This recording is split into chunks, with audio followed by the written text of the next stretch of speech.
નમસ્કાર, CB24 news સાથે હું રેશમા આપનું સ્વાગત કરું છું. પ્રધાનમંત્રી નરેન્દ્ર મોદીએ નવી દિલ્હીના ICAR પૂસા ખાતે MS સ્વામીનાથન શતાબ્દી આંતરરાષ્ટ્રીય પરિષદનું ઉદ્ઘાટન કર્યું છે. પીએમ મોદીએ આ કાર્યક્રમમાં સંબોધન કરતા જણાવ્યું હતું કે કૃષિ વિજ્ઞાનમાં તેમના અગ્રણી કાર્ય માટે MS સ્વામીનાથનની વ્યાપક પ્રશંસા થાય છે. તેમણે કહ્યું કે ખેડૂતોનું કલ્યાણ ભારતની ટોચની પ્રાથમિકતા છે. તેમની સરકારની નીતિઓ સ્પષ્ટ કરતા પ્રધાનમંત્રીએ કહ્યું કે ભારત ખેડૂતો, માછીમારો અને ડેરી ખેડૂતોના હિત સાથે ક્યારેય સમાધાન કરશે નહીં.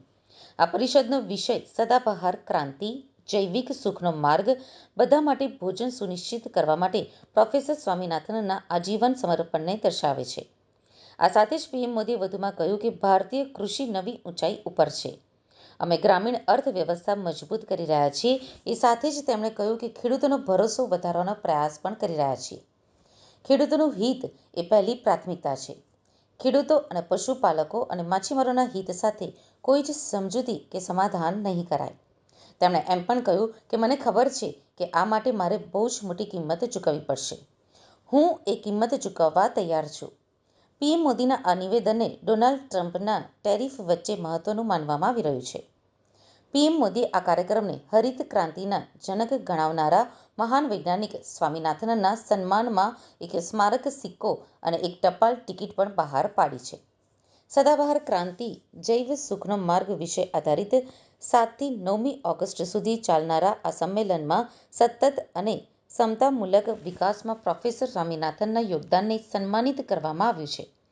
આ સંમેલનનું આયોજન MS સ્વામીનાથન રિસર્ચ ફાઉન્ડેશન, કૃષિ તથા ખેડૂત કલ્યાણ મંત્રાલય, ભારતીય કૃષિ અનુસંધાન પરિષદ અને રાષ્ટ્રીય કૃષિ વિજ્ઞાન એકેડેમીના સહયોગથી કરવામાં આવી રહ્યું છે.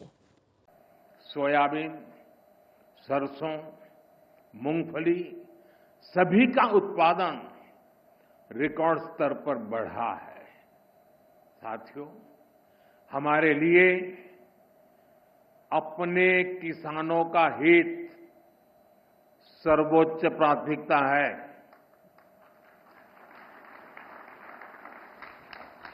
भारत अपने किसानों के, पशुपालकों के और मछुआरे भाई बहनों के हितों के साथ कभी भी समझौता नहीं करेगा.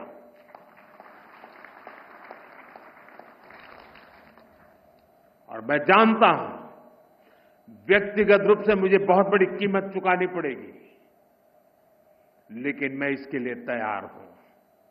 मेरे देश के किसानों के लिए, मेरे देश के मछुआरों के लिए, मेरे देश के पशुपालकों के लिए आज भारत तैयार है.